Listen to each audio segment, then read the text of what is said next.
Hello! It's time to start looking into plots. Plots are something that you can create and add to your project from the Design tab by scrolling down to the last category called Plots and adding a plot to your project. But before we get further into that, there's one other thing that we want to do, and that is to switch over one of the views into plot mode. What happens then is that we see the project as it will appear in the plot, that is with fixtures using plot symbols. A central concept in Capture's plots is also the ability to make plot adjustments. Plot adjustments lets you modify or fine-tune the position of an object or a symbol without changing the live visualization or the wireframe look. So imagine we have a fixture here that for some reason we want to change the position of on a plot.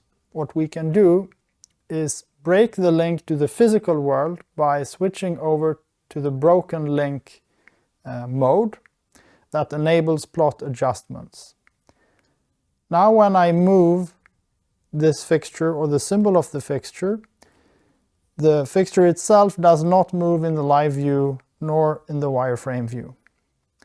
In plot view or in the plot mode, we can also see that there is a shadow indicating the original location of the symbol. Apart from moving objects like this in the plot, we're also able to rotate them. And of course select the object's annotation and move or rotate that too. If we want to undo the plot adjustments we've done, simply select the object and use the Clear Plot Adjustments command. This brings the symbol back to its original location or the physical location of the fixture. Once we've made any plot adjustments necessary for the plot, it's time to move on to the actual plot layout. So let's get back down to the Design tab and open the editor for the plot I added at the beginning of the video.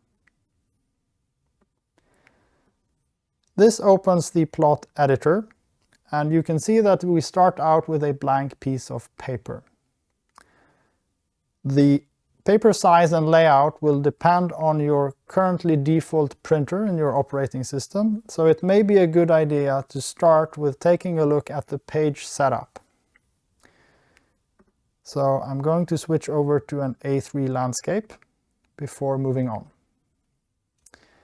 So now we're ready to start adding items to the plot, and this is done by drag and drop from the Library tab. The first thing you will normally be adding is a view from the project.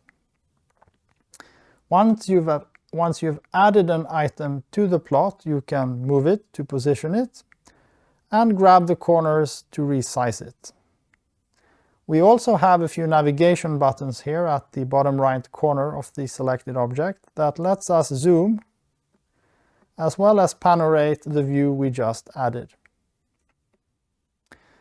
When we're happy with that, we can move on to other items, such as typically the symbol key, which adds explanations for the symbols used for the fixtures in the design, or perhaps one of the header templates that we have. There are a few to choose from, or 3 actually, but they are all fully customizable, which means that you can grab parts of the header, rearrange it, remove parts, or add more parts for that matter, to fully customize the header to your liking.